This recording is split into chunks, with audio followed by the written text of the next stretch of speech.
بسم اللہ الرحمن الرحیم۔ السلام علیکم۔ بصرہ میں ایک بزرگ رحمۃ اللہ تعالی علیہ مسکی کے نام سے مشہور تھے۔ مشک کو عربی میں مسک کہتے ہیں، لہذا مسکی کے معنی ہوئے مشک بار، یعنی مشک کی خوشبو میں بسا ہوا۔ وہ بزرگ رحمۃ اللہ تعالی علیہ ہر وقت مشک بار و خوشبودار رہا کرتے تھے، یہاں تک کہ جس راستے سے گزر جاتے وہ راستہ بھی مہک اٹھتا۔ جب داخل مسجد ہوتے تو ان کی خوشبو سے لوگوں کو معلوم ہو جاتا کہ حضرت مسکی رحمۃ اللہ تعالی علیہ تشریف لے آئے ہیں۔ کسی نے عرض کی، حضور آپ کو خوشبو پر کثیر رقم خرچ کرنی پڑتی ہوگی۔ فرمایا، میں نے کبھی خوشبو خریدی نہ لگائی۔ میرا واقعہ بڑا عجیب و غریب ہے۔ میں بغداد معلیٰ کے ایک خوشحال گھرانے میں پیدا ہوا۔ جس طرح امراء اپنی اولاد کو تعلیم دلواتے ہیں، میری بھی اسی طرح تعلیم ہوئی۔ میں بہت خوبصورت اور باحیا تھا۔ میرے والد صاحب سے کسی نے کہا، اسے بازار میں بٹھاؤ تاکہ یہ لوگوں سے گھل مل جائے اور اس کی حیا کچھ کم ہو۔ چنانچہ مجھے ایک بزاز یعنی کپڑا بیچنے والے کی دکان پر بٹھا دیا گیا۔ ایک روز ایک بڑھیا نے کچھ قیمتی کپڑے نکلوائے، پھر بزاز سے کہا، میرے ساتھ کسی کو بھیج دو تاکہ جو پسند ہوں انہیں لینے کے بعد قیمت اور بقیہ کپڑے واپس لائے۔ بزاز نے مجھے اس کے ساتھ بھیج دیا۔ بڑھیا مجھے ایک عظیم الشان محل میں لے گئی اور آراستہ کمرے میں بھیج دیا۔ کیا دیکھتا ہوں کہ ایک زیورات سے آراستہ خوش لباس جوان لڑکی تخت پر بچھے ہوئے منقش قالین پر بیٹھی ہے۔ تخت و فرش سب کے سب زرعی ہیں اور اس قدر نفیس کہ ایسے میں نے کبھی نہیں دیکھے تھے۔ مجھے دیکھتے ہی اس لڑکی پر شیطان غالب آیا اور وہ ایک دم میری طرف لپکی اور چھیڑ خانی کرتے ہوئے منہ کالا کروانے کے درپے ہوئی۔ میں نے گھبرا کر کہا، اللہ عز و جل سے ڈر، مگر اس پر شیطان پوری طرح مسلط تھا۔ جب میں نے اس کی ضد دیکھی تو گناہ سے بچنے کی ایک تجویز سوچ لی اور اس سے کہا، مجھے استنجا خانے جانا ہے۔ اس نے آواز دی تو چاروں طرف سے لونڈیاں آ گئیں۔ اس نے کہا، اپنے آقا کو بیت الخلاء میں لے جاؤ۔ میں جب وہاں گیا تو بھاگنے کی کوئی راہ نظر نہیں آئی۔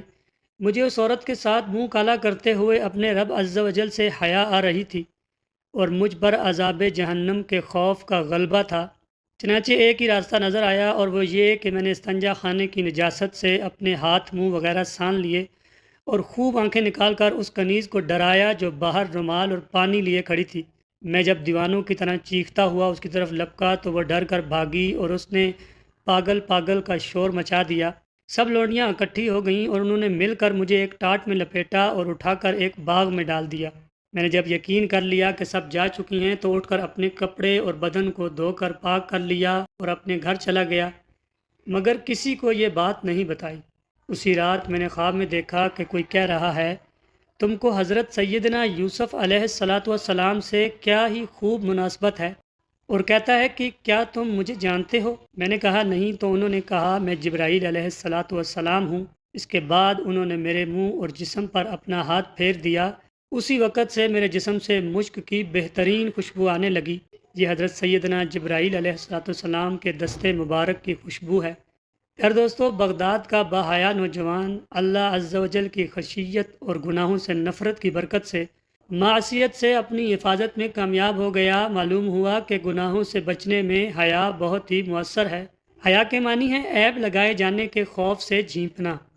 اس سے مراد وہ وصف ہے جو ان چیزوں سے روک دے جو اللہ تعالیٰ اور مخلوق کے نزدیک ناپسندیدہ ہوں۔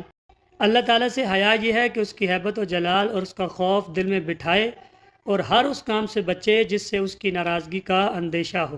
حضرت سیدنا شہاب الدین سہروردی رضی اللہ تعالیٰ عنہ فرماتے ہیں، اللہ عز و جل کے عظمت و جلال کی تعظیم کے لیے روح کو جھکانا حیا ہے، اور اسی قبیل سے حضرت سیدنا اسرافیل علیہ السلام کی حیا ہے، جیسا کہ وارد ہوا ہے کہ وہ اللہ تعالیٰ سے حیا کی وجہ سے اپنے پروں سے خود کو چھپائے ہوئے ہیں۔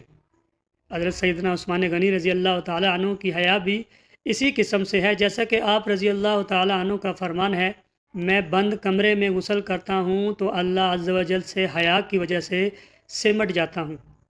حضرت سیدنا ابو ہریرہ رضی اللہ تعالیٰ عنہ سے روایت کیا کہ آقا دو جہاں صلی اللہ تعالیٰ علیہ وسلم نے فرمایا، حیا ایمان سے ہے، اور عثمان رضی اللہ تعالیٰ عنہ میری امت میں سب سے بڑھ کر حیا کرنے والے ہیں۔ اللہ تعالیٰ کے حضور دعا ہے کہ ان پاکیزہ نفوس کی برکت سے ہمیں بھی باحیا بنا دے، آمین بجاہ النبی الامین صلی اللہ علیہ وسلم۔